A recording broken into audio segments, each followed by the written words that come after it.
Ce contexte, pour tenter de désengorger les urgences, une nouvelle plateforme a été mise en place la semaine dernière en Nouvelle-Aquitaine. Elle s'appelle SOS Kiné. Ce service permet aux parents d'enfants souffrant de bronchiolite de trouver un rendez-vous rapidement près de chez eux avec un kinésithérapeute. C'est lui qui détermine si l'enfant doit être amené ou non aux urgences. Xavier Gégère et Jessica Martinez. Il y a une dizaine de jours, Romy, 1 an, a développé les premiers signes d'une bronchiolite.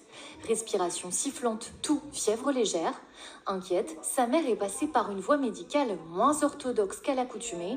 Elle a appelé directement son kiné. Tous encore un peu gras.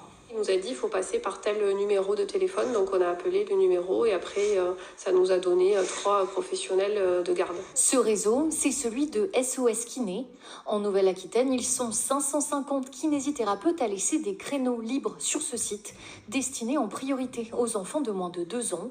La raison, les services hospitaliers de la région sont saturés face à la triple épidémie de bronchiolite, Covid-19 et grippe. Et le passage des enfants de moins de 2 ans aux urgences y représente 24%. Mathilde s'est tout de suite portée volontaire.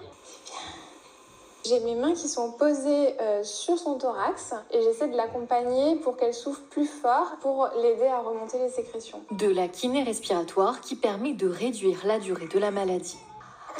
Oui.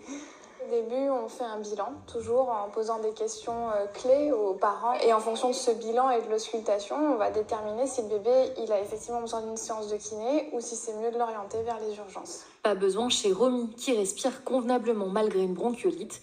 Mais cette infection respiratoire très commune chez les bébés est à contrôler, car elle peut dans de rares cas présenter des dangers. Les bébés soit ont des simples rhumes, mais avant l'âge de 6 mois, ils ne savent pas respirer par la bouche et risquent d'avoir une détresse respiratoire, ou après l'âge de 6 mois, ils peuvent faire des décompensations et nécessiter une hospitalisation. Au niveau des bronches, il n'y a pas tellement de sécrétion. Des cas rares liés à des comorbidités.